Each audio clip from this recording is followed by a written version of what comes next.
From the macabre minds of Laughing Devil Production comes another story from the Nightshade Diary. You know what that means. Check under the bed and make sure no one or nothing is there. Is the closet door securely shut? Then leave your disbelief behind, amp up your imagination, and hang on tight for another ride into terror and mystery. And like all good horror stories, just imagine it's a dark and stormy night. And remember, screaming like a little girl is permitted.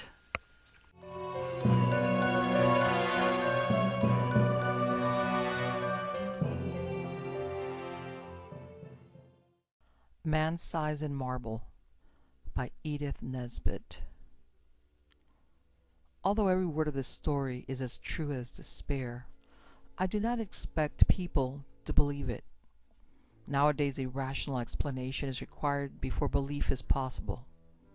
Let me then, at once, offer the rational explanation which finds most favor among those who have heard the tale of my life's tragedy. It is held that we were under a delusion, Laura and I, on that 31st of October, and that this supposition places the whole matter on a satisfactory and believable basis. The reader can judge when he too has heard my story, how far this is an explanation, and in what sense it is rational. There were three who took part in this, Laura and I and another man. The other man still lives, and can speak to the truth of the least credible part of my story. I never in my life knew what it was to have as much money as I required to supply the most ordinary needs. Good colors, books, and cab fares, and when we were married we knew quite well that we should only be able to live at all by strict punctuality and attention to business.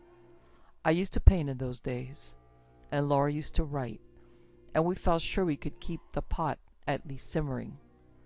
Living in town was out of the question, so we went to look for a cottage in the country, which should be at once sanitary and picturesque. So rarely do these two qualities meet in one cottage that our search was for some time quite fruitless. We tried advertisements, but most of the desirable rural residences which we did look at proved to be lacking in both essentials, and when a cottage chanced to have drains, it always had stucco as well, and was shaped like a tea caddy. And if we found a vine or rose-covered porch, corruption invariably lurked within. Our minds got so befogged by the eloquence of house agents, and the rival disadvantages of the fever traps and outrages to beauty which we had seen and scorned, that I very much doubt whether either of us, on our wedding morning, knew the difference between a house and a haystack. But when we got away from friends and house agents, on our honeymoon, our wits grew clear again, and we knew a pretty cottage when at last we saw one. It was at Brenzett, a little village set on a hill over against the southern marshes. We had gone there from the seaside village where we were staying to see the church, and 2 fields from the church we found this cottage. It stood quite by itself, about 2 miles from the village. It was a long, low building, with rooms sticking out in unexpected places.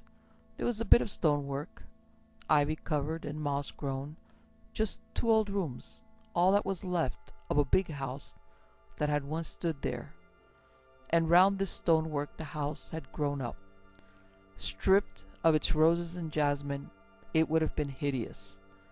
As it stood it was charming, and after a brief examination we took it. It was absurdly cheap.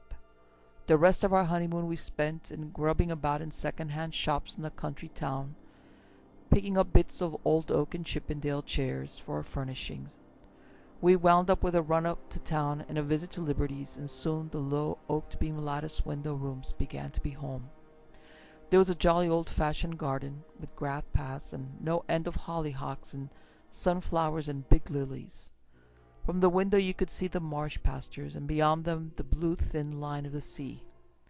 We were as happy as the summer was glorious, and settled down into work sooner than we ourselves expected.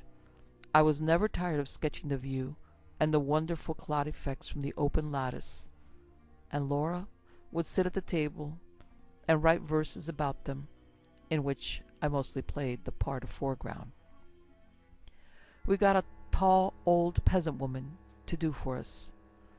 Her face and figure were good, though her cooking was of the homeliest, but she understood all about gardening, and told us all the old names of the coppices and cornfields, and the stories of the smugglers and highwaymen, and, better still, of the things that walked, and of the sights which met one in lonely glens of a starlit night. She was a great comfort to us, because Laura hated housekeeping as much as I loved folklore, and we soon came to leave all the domestic business to Mrs. Dorman, and to use her legends in little magazine stories, which brought in the jingling guinea. We had 3 months of married happiness, and did not have a single quarrel. One October evening I had been down to smoke a pipe with the doctor, our only neighbor, a pleasant young Irishman. Laura had stayed at home to finish a comic sketch of a village episode for the monthly Marplot. I left her laughing over her own jokes, and came in to find her a crumpled heap of pale muslin weeping on the window seat. "Good heavens, my darling, what's the matter?" I cried, taking her in my arms.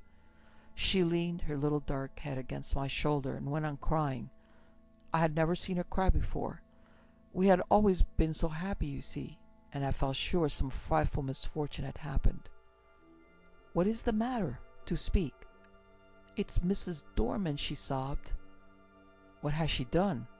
I inquired, immensely relieved. "She says she must go before the end of the month. And she says her niece is ill. She's gone down to see her now, but I don't believe that's the reason, because her niece is always ill. I believe someone has been setting her against us. Her manner was so queer." "Never mind, Pussy," I said. "Whatever you do, don't cry, or I shall have to cry too, to keep you in countenance, and then you'll never respect your man again." She dried her eyes obediently on my handkerchief, and even smiled faintly. "But you see," she went on, "it is really serious, because these village people are so sheepy, and if one won't do a thing, you may be quite sure none of the others will.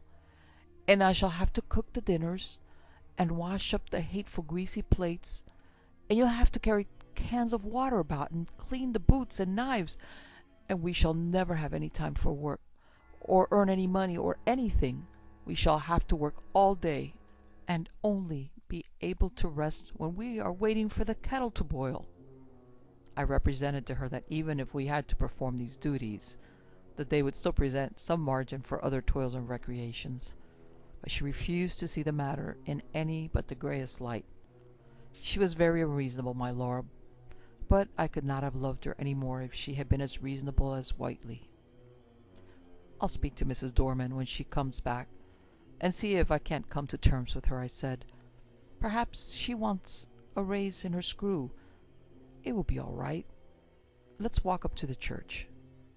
The church was a large and lonely one, and we loved to go there, especially upon bright nights. The path skirted a wood cut through it once, and ran along the crest of the hill, through 2 meadows, and round the churchyard wall, over which the old yews loomed in black masses of shadow. This path, which was partly paved, was called the bier balk, for it had long been the way by which the corpses had been carried to burial. The churchyard was richly treed, and was shaded by great elms which stood just outside, and stretched their majestic arms in benediction over the happy dead. A large, low porch let one into the building by a Norman doorway, and a heavy oak door studded with iron. Inside, the arches rose into darkness, and between them the reticulated windows which stood out white in the moonlight. In the chancel the windows were of rich glass, which showed in faint light their noble colouring, and made the black oak of the choir pews hardly more solid in the shadows. But on each side of the altar lay a grey marble figure of a knight, in full plate armour, lying upon a low slab, with hands held up in an everlasting prayer, These figures, oddly enough, were always to be seen if there was any glimmer of light in the church. Their names were lost, but the peasants told of them that they had been fierce and wicked men, marauders by land and sea, who had been the scourge of their time, and had been guilty of deeds so foul that the house they had lived in, the big house, by the way, that had stood on the site of our cottage, had been stricken by lightning and the vengeance of heaven. But, for all that, the gold of their heirs had bought them a place in the church. Looking at the bad, harsh faces reproduced in the marble, the story was easily believed. The church looked at its best and weirdest on that night, for the shadows of the yew trees fell through the windows upon the floor of the nave, and touched the pillars with tattered shade. We sat down together without speaking, and watched the solemn beauty of the old church, with some of that awe which inspired its early builders. We walked to the chancel and looked at the sleeping warriors. Then we rested some time on the stone seat on the porch, looking out over the stretch of quiet moonlit meadows, feeling in every fibre of our being the peace of the night and of our happy love, and came away at last with a sense that even scrubbing and blackleading were but small troubles at their worst. Mrs. Dorman had come back from the village, and I at once invited her to a tete-a-tete. "Now, Mrs. Dorman," I said, when I had got her into my painting room, "what's all this about you not staying with us?" "I should be glad to get away, sir, before the end of the month," she answered, with her usual placid dignity. "Have you any fault to find, Mrs. Dorman?" "Not at all, sir. You and your lady have always been most kind. I'm sure—" "Well, what is it? Are your wages not high enough?" "No, sir, I gets quite enough." "Then why not stay?" "I'd rather not." With some hesitation, "My niece is ill." "But your niece has been ill ever since we came." No answer. There was a long and awkward silence. I broke it. "Can't you stay for another month?" I asked. "No, sir. I am bound to go by Thursday." And this was Monday.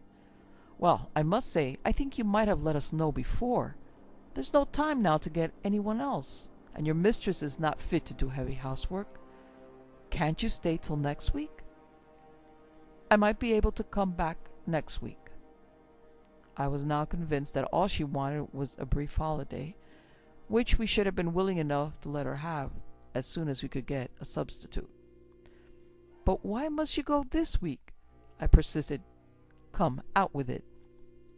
Mrs. Dorman drew the little shawl which she always wore tightly across her bosom, as though she were cold.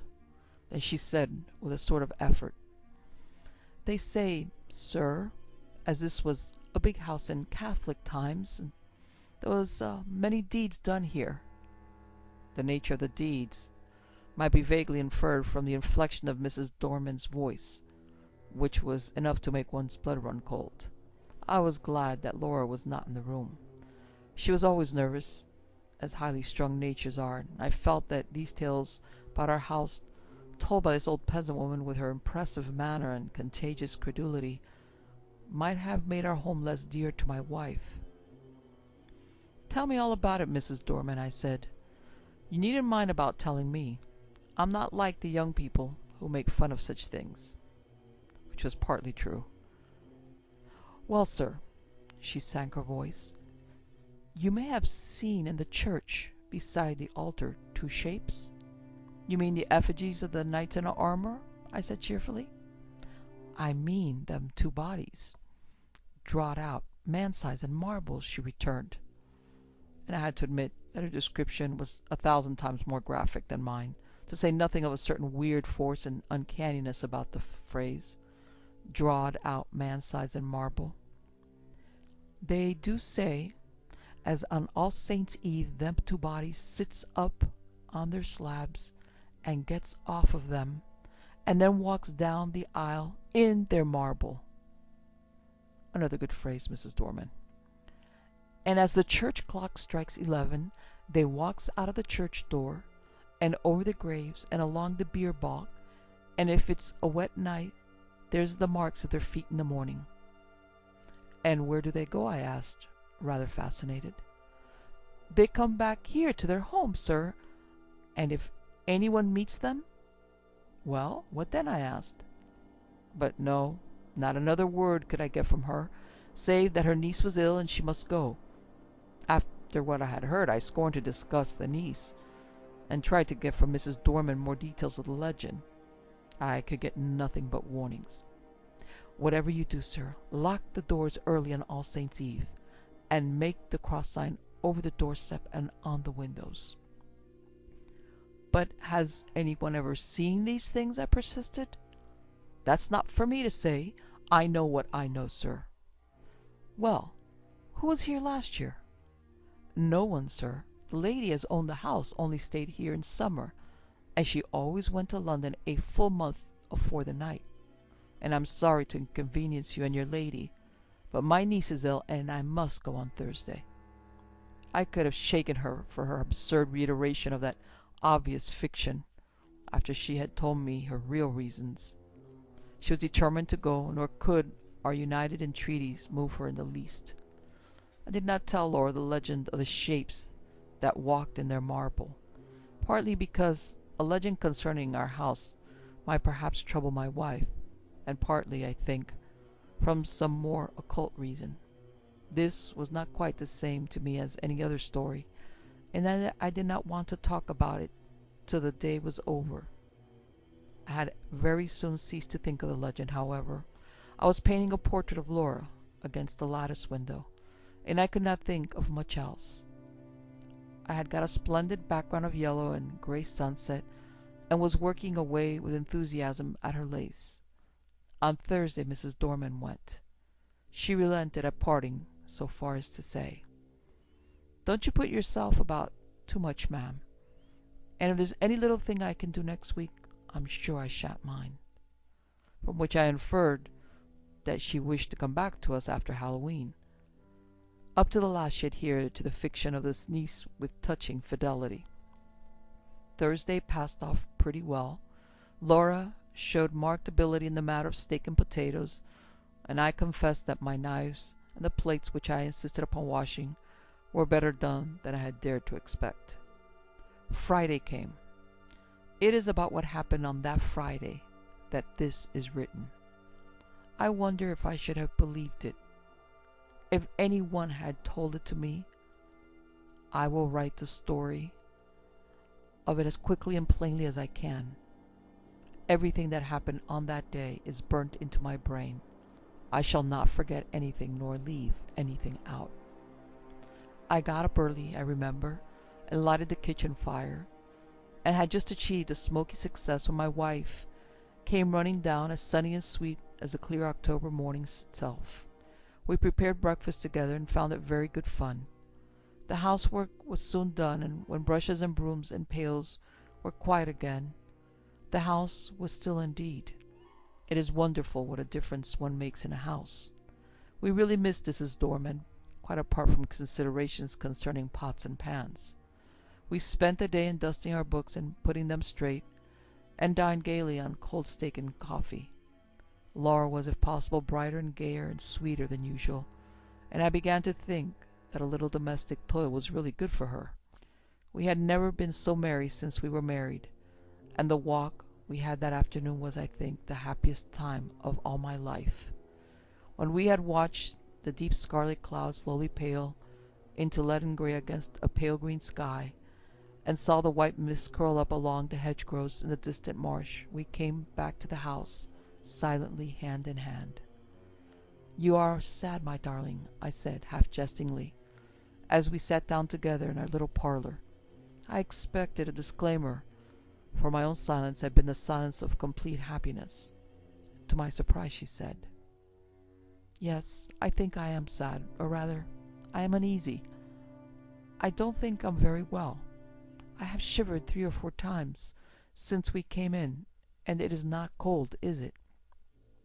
"No," I said, and hoped it was not a chill caught from the treacherous mist that rolled up from the marshes in the dying light. "No," she said. She did not think so. Then after a silence she spoke suddenly. "Do you ever have presentiments of evil?" No, I said, smiling, and I shouldn't believe in them if I had. I do, she went on. The night my father died, I knew it, though he was right away in the north of Scotland. I did not answer in words. She sat looking at the fire for some time in silence, gently stroking my hand. At last she sprang up, came behind me, and drawing my head back, kissed me. There, it's over now, she said. What a baby I am. Come, light the candles, and we'll have some of these new Rubinstein duets. And we spent a happy hour or two at the piano. At about 10:30, I began to long for the good-night pipe, but Laura looked so white that I felt it would be brutal of me to fill our sitting room with the fumes of strong Cavendish. I'll take my pipe outside, I said. Let me come too. No, sweetheart, not tonight. You're much too tired. I shan't be long. Get to bed, or I shall have an invalid to nurse tomorrow, as well as the boots to clean. I kissed her and was turning to go when she flung her arms around my neck and held me as if she would never let me go again. I stroked her hair. Come, pussy, you're overtired. The housework has been too much for you. She loosened her clasp a little and drew a deep breath. No, we've been very happy today, Jack, haven't we? Don't stay out too long. I won't, my dearie. I strolled out of the front door, leaving it unlatched. What a night it was! The jagged masses of heavy dark cloud were rolling at intervals from horizon to horizon, and thin white wreaths covered the stars. Through all the rush of the cloud river, the moon swam, breasting the waves and disappearing against the darkness. When now and again her light reached the woodlands, they seemed to be slowly and noiselessly waving in time to the swing of the clouds above them. There was a strange grey light over all the earth. The fields had that shadowy bloom over them which comes only from the marriage of dew and moonshine, or frost and starlight. I walked up and down, drinking in the beauty of the quiet earth and the changing sky. The night was absolutely silent. Nothing seemed to be abroad. There was no scurrying of rabbits or twitters of the half-asleep birds, and though the clouds went sailing across the sky, the winds that drove them never came low enough to rustle the dead leaves in the woodland paths. Across the meadow I could see the church tower standing up black and grey against the sky. I walked there thinking over our 3 months of happiness, and of my wife, her dear eyes, her loving ways. Oh, my little girl, my own little girl, what a vision came then of a long, glad life for you and me together. I heard a bell beat from the church. 11 already. I turned to go in, but the night held me. I could not go back into our little warm room yet. I would go up to the church. I felt vaguely that it would be good to carry my love and thankfulness to the sanctuary whither so many loads of sorrow and gladness had been borne by the men and women of the dead years. I looked in at the low window as I went by. Laura was half lying on her chair in the front of the fire. I could not see her face, only her little head showed dark against the pale blue wall. She was quite still, asleep no doubt. My heart reached out to her as I went on. There must be a God, I thought, and a God who is good. How otherwise could anything so sweet and dear as she have been imagined? I walked slowly along the edge of the wood. A sound broke the stillness of the night. It was a rustling in the wood. I stopped and listened. The sound stopped too. I went on, and now distinctly heard another step than mine answer mine, like an echo. It was a poacher or a wood stealer, most likely, for these were not unknown in our Arcadian neighbourhood. But whoever it was, he was a fool not to step more lightly. I turned into the wood, and now the footsteps seemed to come from the path I had just left. It must be an echo, I thought. The wood looked perfect in the moonlight. The large dying ferns and the brushwood showed where through thinning foliage the pale light came down. The tree trunks stood up like Gothic columns all around me. They reminded me of the church, and I turned into the bierbalk and passed through the corpse gate between the graves to the low porch. I paused for a moment on the stone seat where Laura and I had watched the fading landscape. Then I noticed that the door of the church was open, and I blamed myself for having left it unlatched the other night.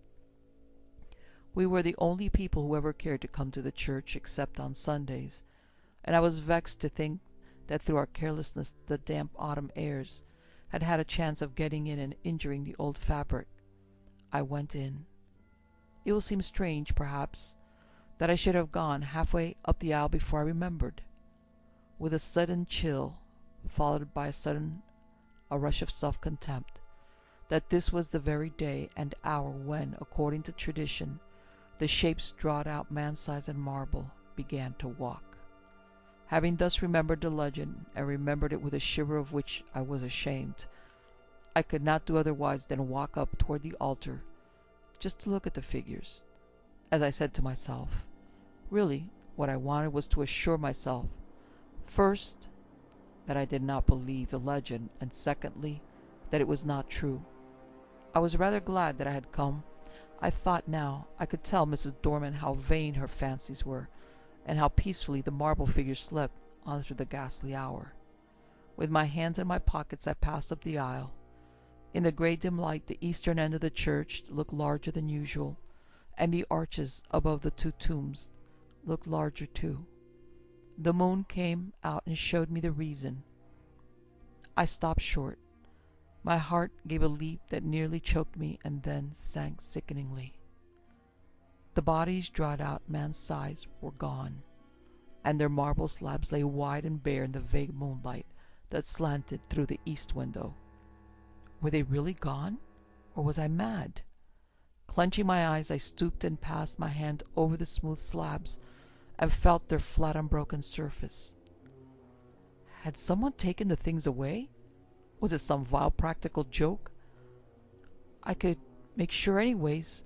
In an instant I had made a torch of a newspaper, which happened to be in my pocket, and lighting it held it high above my head. Its yellow glare illuminated the dark arches and those slabs. The figures were gone, and I was alone in the church. Or was I alone? And then a horror seized me. A horror indefinable and indescribable, an overwhelming certainty of supreme and accomplished calamity. I flung down the torch and tore along the aisle and out through the porch, biting my lips as I ran to keep myself from shrieking aloud. Oh, was I mad? Or what was that possessed me? I leaped the churchyard wall and took the straight cut across the fields, led by the light from our windows. Just as I got over the first stile, a dark figure seemed to spring out of the ground.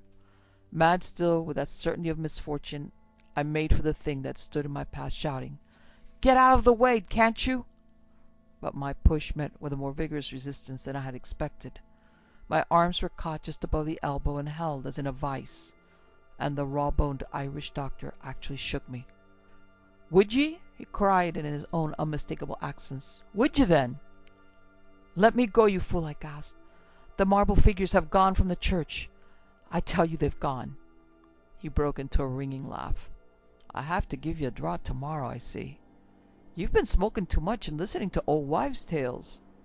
I tell you I've seen the bare slabs." "Well, come back with me." "I'm going up to old Palmer's. His daughter's ill. We'll look in at the church and let me see the bare slabs." "You go if you like," I said, a little less frantic for his laughter. "I'm coming home to my wife." "Rubbish, man," said he. "Do you think I'll permit of that? Are you to go saying all your life that you've been solid marble endowed with vitality, and me to go all my life saying you were a coward? No, sir, you shan't do it." The night air, a human voice, and I think about the physical contact with this 6 feet of solid common sense, brought me back a little to my ordinary self, and the word coward was a mental shower bath. "Come on, then," I said sullenly. "Perhaps you're right." He still held my arm tightly. We got over the stile and back to the church. All was still as death. The place smelt very damp and earthy. We walked up the aisle. I am not ashamed to confess that I shut my eyes. I knew the figures would not be there. I heard Kelly strike a match. Here they are, you see right enough. You've been dreaming or drinking, asking your pardon for the imputation. I opened my eyes. By Kelly's expiring vesta I saw two shapes lying in their marble on their slabs. I drew a deep breath and caught his hand. "I'm awfully indebted to you," I said. "It must have been some trick of light, or I have been working rather hard. Perhaps that's it. Do you know, I was quite convinced they were gone." "I'm aware of that," he answered rather grimly. "You have to be careful of that brain of yours, my friend, I assure you." He was leaning over and looking at the right-hand figure, whose stony face was the most villainous and deadly in expression. "By Jove," he said, "something has been afoot here. This hand is broken." And so it was. I was certain that it had been perfect the last time Laura and I had been there. "Perhaps someone has tried to remove them," said the young doctor. "That won't account for my impression," I objected. "Too much painting and tobacco will account for that well enough." "Come along," I said, "or my wife will be getting anxious. You'll come in and have a drop of whiskey and drink confusion to ghosts and better sense to me." "I ought to go up to Palmer's, but it's so late now. I'd best leave it till the morning," he replied. "I was kept late at the Union, and I've had to see a lot of people since."